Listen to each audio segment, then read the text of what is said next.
বিশ্ব ক্রিকেটের মঞ্চ কাঁপানো বাংলাদেশের রুবেল হোসেন ও শফিউল ইসলাম উঠে এসেছেন পেসার হান্ট থেকেই। তাই রবি ফাস্ট বোলার হান্ট প্রতিযোগিতায় অংশ নিতে সাত সকালে বৃহত্তর চট্টগ্রামের বিভিন্ন অঞ্চল থেকে এসে এম এ আজিজ স্টেডিয়ামের বাইরে দীর্ঘ লাইনে দাঁড়িয়ে অপেক্ষা করছে ভবিষ্যৎ বাংলাদেশের খুদে ক্রিকেটাররা।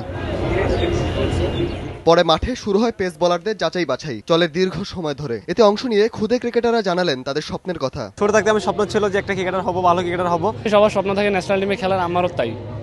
আর আমার আইডল মাশরাফি ভাই। আমার আশা আমি এখানে সেরা 64 জনের মধ্যে টিকি, তারপরে যদি আল্লাহর রহমতে ভালো রেজাল্ট করতে পারি, সেরা 10 জনের মধ্যে যাইতে পারি, ভালো জায়গায় খেলতে পারি, এটাই আমার আশা।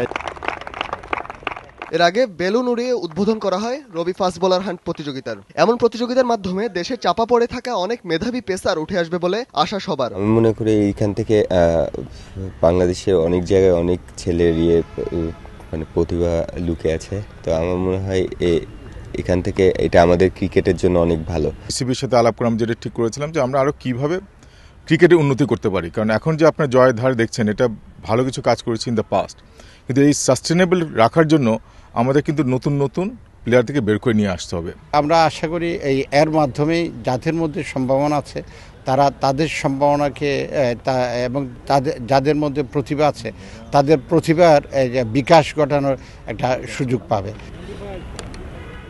16 থেকে 23 বছর বয়সী 1700 প্রতিযোগী অংশ নিচ্ছে চট্টগ্রামে। ছেলেদের ক্ষেত্রে 5 ফুট 6 ইঞ্চি আর মেয়েদের ক্ষেত্রে 5 ফুট উচ্চতা নির্ধারণ করা হয়েছে। পরে বাছাইকৃতদের ঢাকায় নিয়ে উচ্চতর প্রশিক্ষণ দেওয়া হবে বলে জানান আয়োজকরা। সময় সংবাদ, চট্টগ্রাম।